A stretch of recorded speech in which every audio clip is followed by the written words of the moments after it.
Complete education के official YouTube channel पे आप सभी का स्वागत है। हम लोग पार्ट्स ऑफ स्पीच के बारे में पढ़ रहे थे, जिसमें हम लोगों ने नाउन को पढ़ लिया, प्रोनाउन को पढ़ लिया, एडजेक्टिव को पढ़ लिया, वर्ब पढ़ रहे थे। तो वर्ब में जो मेन वर्ब होता है वो बेसिकली हम लोग तीन तरीके से कैटेगराइज करते हैं। एक होता है आपका फाइनाइट और इनफाइनाइट वर्ब, जिसका वीडियो ऑलरेडी अपलोडेड है। दूसरा आता है आपका ट्रांजिटिव एंड इनट्रांजिटिव वर्ब, और तीसरा आता है रेगुलर एंड इरेगुलर वर्ब। आज हम लोग transitive verb and intransitive verb के बारे में डिटेल से पढ़ेंगे। तो चलिए शुरू करते हैं आज के अपने इस क्लास को। सबसे पहली बात कि ट्रांजिटिव वर्ब होता क्या है, इसकी जो परिभाषा लिखी हुई है यहाँ पे हम लोग इसको पढ़ लेते हैं और इसको समझने का प्रयास करते हैं। लिखा है कि transitive verb is a verb that required an object to receive the action. यानी कि ट्रांजिटिव वर्ब एक ऐसा वर्ब है जिसको एक ऑब्जेक्ट की जरूरत होती है, जो क्या करेगा, जो वर्ब यानी जो क्रिया हो रहा है उस एक्शन को रिसीव करेगा। यानी कि जैसे कि अगर हम कोई सेंटेंस लिखते हैं यहाँ पे, एक सेकेंड, अगर हम यहाँ सेंटेंस लिखते हैं Ram Yeats mango, Ram Yeats mango, तो इस सेंटेंस में जो राम है यानी कि सब्जेक्ट है, ये काम क्या कर रहा है, खा रहा है। लेकिन क्या खा रहा है, मैंगो खा रहा है। तो ये मैंगो जो है हमारा ऑब्जेक्ट हुआ। यदि यहाँ पे ऑब्जेक्ट ना होता तो भी हमारे ये सेंटेंस बन जाता है कि राम ईट्स, राम खाता है। लेकिन इस जो वर्ब यानी कि जो एक्शन है, इस एक्शन को रिसीव करने के लिए यहाँ पे ऑब्जेक्ट की जरूरत होती है। और यदि वो ऑब्जेक्ट इस सेंटेंस में अवेलेबल है यानी कि है, मौजूद है, तो ये जो वर्ब है वो होगा ट्रांजिटिव वर्ब। एक बार फिर से देखते हैं हम लोग कि ऐसा वर्ब जिसको रिक्वायर्स एन ऑब्जेक्ट, जिसको ऑब्जेक्ट का जरूरत होता है एक्शन को रिसीव करने के लिए। यानी कि जो भी क्रिया हो रहा है, जो भी एक्शन हो रहा है, वो किसके ऊपर हो रहा है, उसकी हमें जरूरत होती है। अगर वो अवेलेबल है उसे हम लोग बोलेंगे ट्रांजिटिव वर्ब। आगे इट कैन बी नाउन। अब ये जो ऑब्जेक्ट है ये कोई नाउन भी हो सकता है। जैसे मैंगो लिखे तो मैंगो क्या है, एक नाम है। ये क्या आ जाएगा आपका प्रोपर नाउन, ठीक ना। That refer to the person, या तो कोई पर्सन हो सकता है, कोई मनुष्य हो सकता है, थिंग्स कोई वस्तु हो सकती है, ठीक है। That is affected by the action verb, जो एक्शन वर्ब के द्वारा इफेक्ट होती है। जैसे कि अगर हम लिख रहे हैं आई गो टू पटना, इस सेंटेंस में यदि आप ध्यान से देखिएगा तो आई गो अगर सिर्फ इतना सेंटेंस में रहता तो ये कंप्लीट है कि हाँ मैं जाता हूं। लेकिन यहाँ पे ये जो सब्जेक्ट है, ये जो काम कर रहा है गो, यानी कि ये जो वर्ब है ये किसके ऊपर कर रहा है, तो यहाँ पे किसके ऊपर कर रहा है, पटना। अब जैसे ही ऑब्जेक्ट आया यहाँ पे पटना, अब हमें पता चल गया कि भाई जो सब्जेक्ट है कहाँ जा रहा है, पटना जा रहा है। यानी कि इसके एक्शन वर्ब को रिसीव करने के लिए यहाँ पे ऑब्जेक्ट जो है वो मौजूद है। यदि सेंटेंस के अंदर ऑब्जेक्ट मौजूद है, वैसे वर्ब को हम क्या बोलेंगे, ट्रांजिटिव वर्ब। समझ में आ रहा है सबको, ट्रांजिटिव वर्ब। आगे चलते हैं। आगे जो है इसके कुछ एग्जांपल्स लिखे हुए हैं, हम लोग इसको समझते हैं और आसानी से जो है इस टॉपिक को समझते हैं। The kid hit the wall, अगर इस सेंटेंस को हम देखें ठीक से, तो अगर हम सिर्फ इतना देखते हैं, द किड हिट, जो बच्चे ने है वो हिट किया, मारा, यहां तक भी सेंटेंस कंप्लीट है। लेकिन अगर सिर्फ इतना ही लिखेंगे तो इसमें अभी कोई ऑब्जेक्ट नहीं है। कहां से कि द किड क्या हुआ, सब्जेक्ट हुआ, हिट क्या हुआ, आपका वर्ब हुआ। अब वो किस चीज के ऊपर मार रहा है, तो ये जो हमारा आएगा द वॉल, ये हमारा क्या है, ऑब्जेक्ट है। और वर्ब के बाद ऑब्जेक्ट अगर मौजूद है तो सेंटेंस कैसा होगा, ये जो वर्ब होगा कैसा वर्ब होगा, ट्रांजिटिव वर्ब होगा। कोई दिक्कत।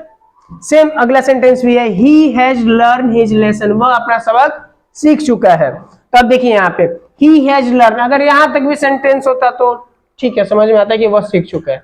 लेकिन क्या सीख चुका है, इसके लिए यहाँ पे ऑब्जेक्ट का होना जरूरी है। समझ में आ रहा है। सारे एग्जांपल्स ऐसी हैं, सी फाउंड हर लॉस्ट पेन, उसे अपना खोया हुआ पेन मिल गया। अगर यहाँ पे सिर्फ इतना रहता है सी फाउंड, उसे मिल गया, क्या मिला है पता ही नहीं चलता यदि यहाँ पे ऑब्जेक्ट ना लगा होता। तो यहाँ पे ऑब्जेक्ट क्या लगा हुआ है, हर लॉस्ट पेन, अपना खोया हुआ पेन उसको मिल चुका है। समझ में आ रहा है। तो इस तरीके से यानी कि सब्जेक्ट के बाद जो वर्ब होगा, अब वर्ब के बाद आपका ऑब्जेक्ट होना चाहिए। यानी कि ये जो सब्जेक्ट जो भी एक्शन कर रहा है, जो भी ये काम कर रहा है, ये किसके ऊपर कर रहा है, वो होगा आपका ऑब्जेक्ट। जिस सेंटेंस में ये तीनों मौजूद हो, यानी कि सब्जेक्ट भी है, वर्ब भी है और ऑब्जेक्ट भी है, ऐसे में हम लोग जो है वर्ब है उसको हम क्या बोलेंगे, ट्रांजिटिव वर्ब। और भी एग्जांपल से इधर आगे, his mother gave him a gift on his birthday, उसकी मम्मी ने दिया, क्या दिया, गिफ्ट। क्या दिया उसको, आगे का जो है अभी हम लोग आगे पढ़ेंगे डायरेक्ट और इनडायरेक्ट इसमें जो है वर्ब क्या है, इसकी अगली स्लाइड्स में है। आगे है कि I gave my sister mobile phone. अब देखिए इस सेंटेंस में भी आई गेव माई सिस्टर, मैं अपने सिस्टर को दिया, लेकिन क्या दिया है, यदि यहाँ पे मोबाइल फोन यानी कि ऑब्जेक्ट नहीं लिखा होता तो हमें पता नहीं चलता। ये मोबाइल फोन जो है यहाँ पे क्या है, ऑब्जेक्ट है, और ऑब्जेक्ट यदि वर्ब के बाद मौजूद है, कैसे गेव यानी कि दिया है, अगर वर्ब के बाद, एक्शन वर्ब के बाद यहाँ पे क्या है, ऑब्जेक्ट मौजूद है, तो एक ऐसा वर्ब होगा ट्रांजिटिव वर्ब। कैसा वर्ब होगा, समझ में आ रहा है सबको, कोई दिक्कत किसी को? आगे चलते हैं।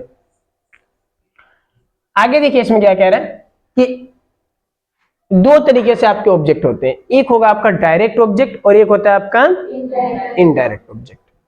डायरेक्ट ऑब्जेक्ट और इनडायरेक्ट ऑब्जेक्ट। अगर आपको पता लगाना है कि डायरेक्ट ऑब्जेक्ट कौन सा है और इनडायरेक्ट ऑब्जेक्ट कौन सा है, तो आपको वर्ब से क्वेश्चन पूछना पड़ेगा। वर्ब से आप पूछेंगे कि सब्जेक्ट ने क्या किया, सब्जेक्ट ने क्या किया, ये इसका जवाब आपको जो मिलेगा वो होगा आपका डायरेक्ट ऑब्जेक्ट। जैसे कि he goes to Patna, he goes to Patna. हमने क्या किया, यहाँ पे वर्ब से सवाल किया कि भाई सब्जेक्ट ने क्या किया है, सब्जेक्ट ने क्या किया है, कहा क्या किया, वो पटना गया है, पटना गया। हम लोग क्या करेंगे कि सब्जेक्ट से सवाल क्या करेंगे कि सब्जेक्ट डिड व्हाट, सब्जेक्ट ने क्या किया है, वो होगा हमारा डायरेक्ट ऑब्जेक्ट। ठीक है, जैसे और कुछ वर्ड्स ऐसे दिखेंगे आपको सेंटेंस के अंदर, अगर ऐसे वर्ड दिखते हैं तो आप ऑटोमेटिकली उसको क्या कीजिएगा, ऑटोमेटिक उसको ट्रांजिटिव वर्ब में मार दीजिएगा। जैसे कि एड्रेस है, एड्रेस्ड आएगा, बोरो है, ब्रिंग है, डिस्कस है, रेज है, ऑफिस है, पे है, राइट है, प्रोमिस है, हैव है। ऐसे अगर वर्ड्स आपको दिखते हैं सेंटेंस के अंदर तो आप लोग क्या कीजिएगा, इसको डायरेक्टली ट्रांजिटिव वर्ब में मार दीजिएगा। समझ में आ रहा है? इसके अलावा जो इनडायरेक्ट ऑब्जेक्ट होता है, तो हम लोग इसमें क्या करते हैं, वर्ब से फिर सवाल पूछते हैं कि जो सब्जेक्ट ने किया है किसके लिए किया है। ध्यान दीजिएगा, ऑब्जेक्ट के लिए हम पूछ रहे हैं, डायरेक्ट ऑब्जेक्ट के लिए हम पूछ रहे हैं कि सब्जेक्ट ने जो किया है क्या किया है, और इनडायरेक्ट के लिए हम क्या पूछ रहे हैं, भाई किया तो है लेकिन किसके लिए किया है। समझ में आ रहा है? यहां से हमारा इनडायरेक्ट जो है ऑब्जेक्ट पता चलेगा। कैसे, अगली स्लाइड में हम लोग एग्जांपल्स के थ्रू समझने का प्रयास करते हैं इसको। पहला सेंटेंस आप लोग ध्यान से देखिए, यहां पे पहला सेंटेंस कह रहा है the instructor addressed the students question. अब यहां पे सब्जेक्ट क्या है, सब्जेक्ट क्या है, द इंस्ट्रक्टर। अब एड्रेस तो आपको हम लिखवा दिए थे अलग से वर्ड में कि ये जब दिखेगा तो ये क्या होगा आपका डायरेक्ट, ये हो जाएगा आपका डायरेक्ट ऑब्जेक्ट। अब इसने क्या किया है, एड्रेस किया है। क्या किया है, यही पूछा तो बोले थे ना हम कि भाई सब्जेक्ट ने क्या किया है, वो होगा आपका डायरेक्ट ऑब्जेक्ट। डायरेक्ट ऑब्जेक्ट कि सब्जेक्ट ने किया क्या है, वो क्या होगा आपका डायरेक्ट। समझ में आ रहा है? तो यहां पे इंस्ट्रक्टर ने क्या किया है, एड्रेस्ड किया है। अब अगला क्वेश्चन था कि किसको किया है, वो होगा हमारा इनडायरेक्ट ऑब्जेक्ट। तो किसको किया है भाई, द स्टूडेंट्स। किसको किया है, द स्टूडेंट्स क्वेश्चन। समझ में आ रहा है? तो ये हो जाएगा हमारा इनडायरेक्ट ऑब्जेक्ट। कोई दिक्कत किसी को? अगला सेंटेंस देखते हैं, he gave a gift to his sister.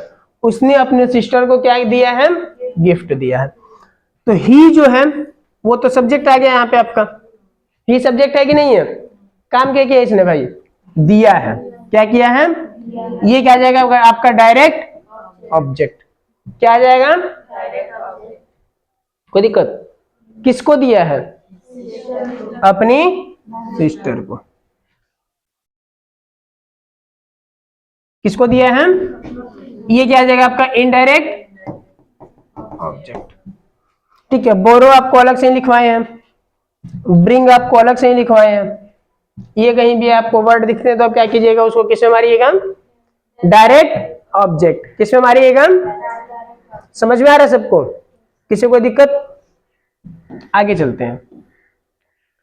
कुछ और भी यहाँ पे एग्जांपल्स वगैरह लिखा हुआ है। यहाँ पे देखिए एक लाइन लिखा है कि transitive verb need an object to complete their meaning, यानी कि अपने जो मीनिंग है, जो कहना चाह रहा है, जो उसके कहने के भाव है, उसको बताने के लिए उसको किसकी जरूरत होती है? ऑब्जेक्ट की। यही बताए थे हम शुरू में भी, जो परिभाषा बताए थे आप लोग को।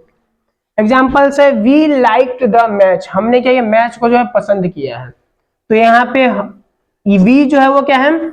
सब्जेक्ट है। अब सब्जेक्ट ने किया क्या है? पसंद किया। आ गया डायरेक्ट ऑब्जेक्ट। किसको पसंद किया है?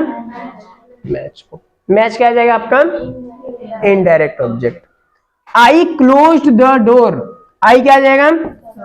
क्लोज्ड क्या रहेगा? और द डोर क्या होगा?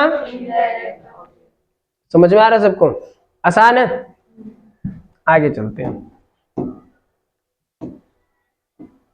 ये जो है हमारी कोचिंग में जो ऑफलाइन क्लासेस चलती हैं हमारे कंप्लीट संस्थान में, कंप्लीट कोचिंग सेंटर में, इंग्लिश का बैच जो है सुबह 5:30 बजे से लेकर सुबह 6:30 बजे तक जो है इंग्लिश का जो बैच चलता है ऑफलाइन क्लास। इसके बाद जो मैट्रिक की क्लासेस चलती है वो मैथ्स और साइंस की, सुबह आपका 6:30 बजे से लेकर 8 बजे तक, सुबह 8 बजे तक आपका जो है मैट्रिक की क्लासेस चलती हैं। सब्जेक्ट होता है आपका मैथ्स का और साइंस का। अल्टरनेट डेज पे दोनों पढ़ाए जाएंगे आपको। इसका जो थर्ड क्लास होता है हमारा सुबह में, वो होता है क्लास 9th का, जिसमें जो है हम लोग 8 बजे से लेकर 9 बजे तक वर्ग 9 के लिए क्लासेज होती है। यहाँ पे वर्ग 9 के लिए पढ़ाया जाता है। उसके बाद अगली क्लास जो होती है हमारी 10 बजे से लेकर 12:30 बजे तक इंटरमीडिएट की क्लासेज चलती है। ये आर्ट्स की क्लासेज होती है बेसिकली। इंटरमीडिएट आर्ट्स की जो व्यवस्था है हमारे कंप्लीट कोचिंग सेंटर में जो है ऑफलाइन अभी मौजूद है, पढ़ाया जा रहा है। तो अगर आप लोग जो है इन क्लासेस को ज्वाइन करना चाहते हैं तो आप डिस्क्रिप्शन बॉक्स में आपको कोचिंग से संबंधित सभी डिटेल्स मिल जाएंगे, वहां से आप संपर्क कर सकते हैं। इसके बाद जो अगली क्लास होती है हमारी 10th क्लास की आर्ट्स, यानी कि जो इनके 8 विषय हैं, उसको वो क्लासेस चलती है आपका 2:30 बजे से लेकर 4 बजे तक। इसके बाद जो क्लास 6 और 7 का जो बैच है वो शाम 4 बजे से लेकर 5 बजे तक होता है, तथा वर्ग 8 की जो क्लासेज है वो शाम 5 बजे से लेकर 6 बजे तक। यहाँ पे हमारा जो ऑफलाइन क्लासेज है उसका शेड्यूल खत्म होता है। तो आपको यदि इनमें से किसी भी क्लास में यदि आप ज्वाइन होना चाहते हैं तो आप डिस्क्रिप्शन बॉक्स में लिखे हुए कोचिंग से संबंधित जो भी डिटेल्स लिखे हैं आप वहां से संपर्क कर सकते हैं। यदि फिर भी कोई समस्या आ रही है आप कमेंट बॉक्स में लिखिए, वहां पे आपको जो है पूरी जानकारी दी जाएगी। तो चलिए चलते हैं हम लोग अपने टॉपिक की तरफ आगे।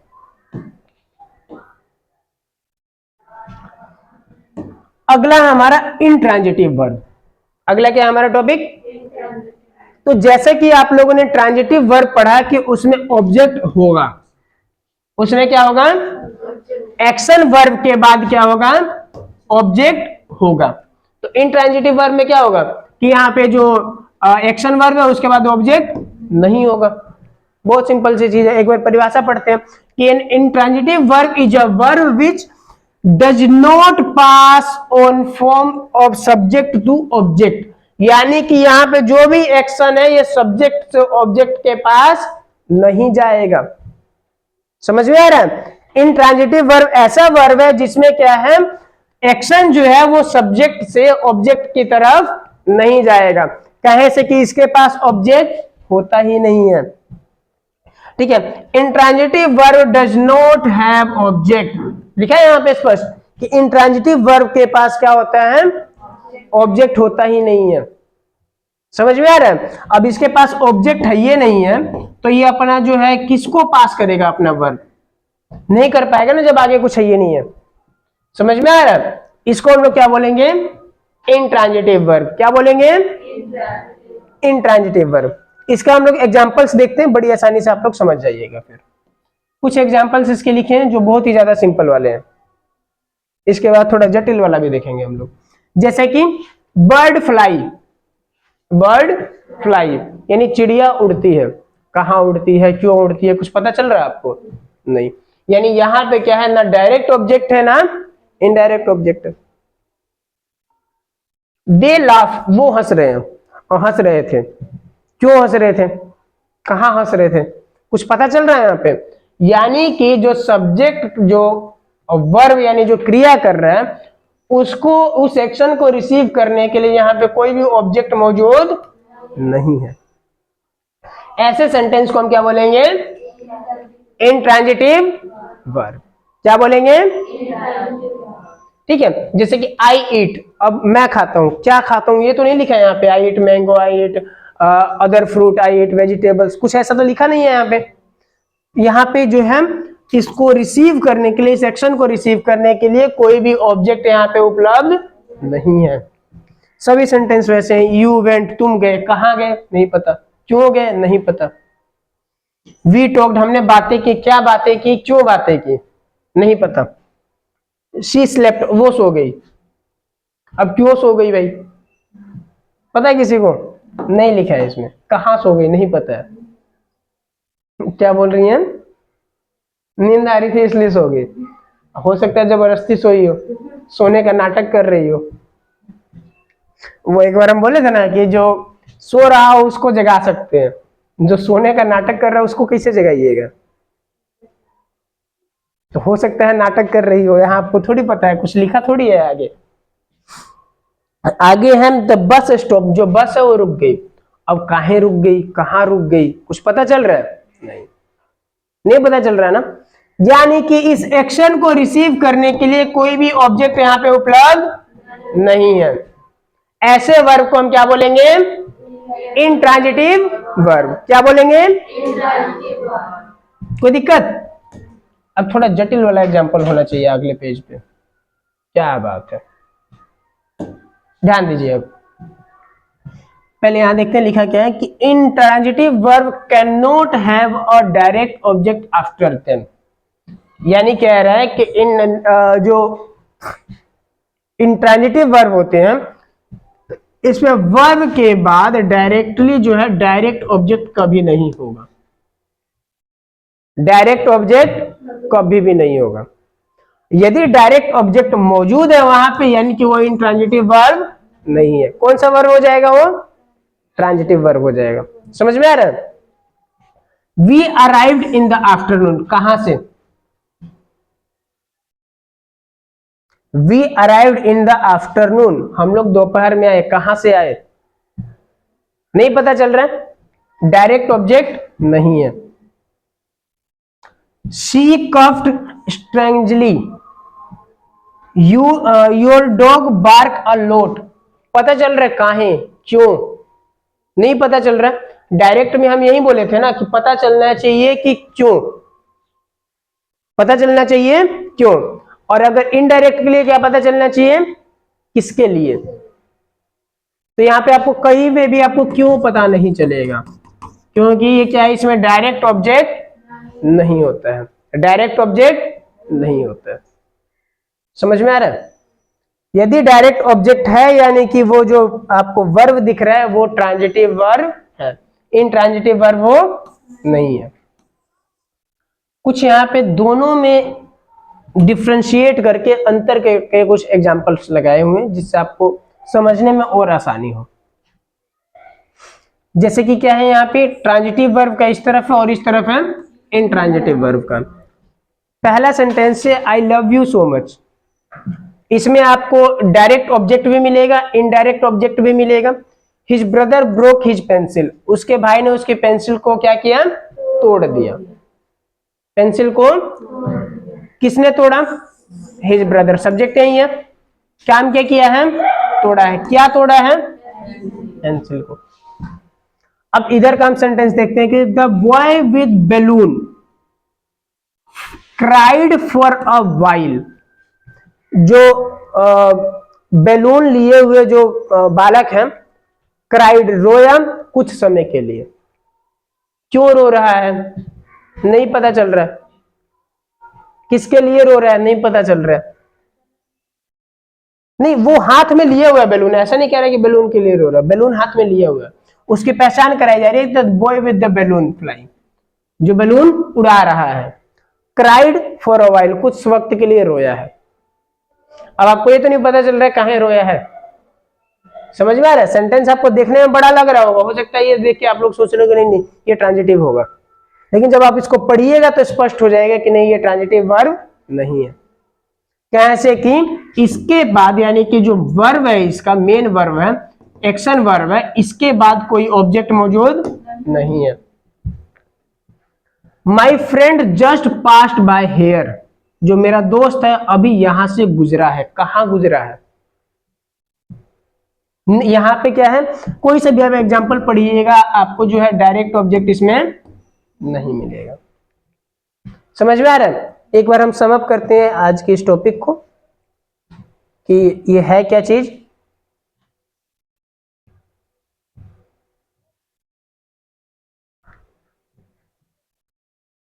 साधारण शब्दों में यदि हम कहें तो ट्रांजिटिव वर्ब क्या है? ऐसा वर्ब जिसमें क्या है, डायरेक्ट ऑब्जेक्ट मौजूद है। एक्शन वर्ब के बाद डायरेक्ट ऑब्जेक्ट यदि मौजूद है तो क्या होगा, वो ट्रांजिटिव वर्ब। और यदि एक्शन वर्ब के पास डायरेक्ट ऑब्जेक्ट मौजूद नहीं है तो क्या होगा, इंट्रांजिटिव वर्ब। कोई दिक्कत किसी को? तो इंग्लिश को, विज्ञान को, गणित को, आर्ट्स को, किसी भी विषय को आप आसान भाषा में पढ़ना चाहते हैं, सीखना चाहते हैं, तो एक बार आप हमारे चैनल से जुड़कर देखिए, आपको मुड़कर देखना नहीं पड़ेगा। वीडियो देखने के लिए बहुत बहुत धन्यवाद।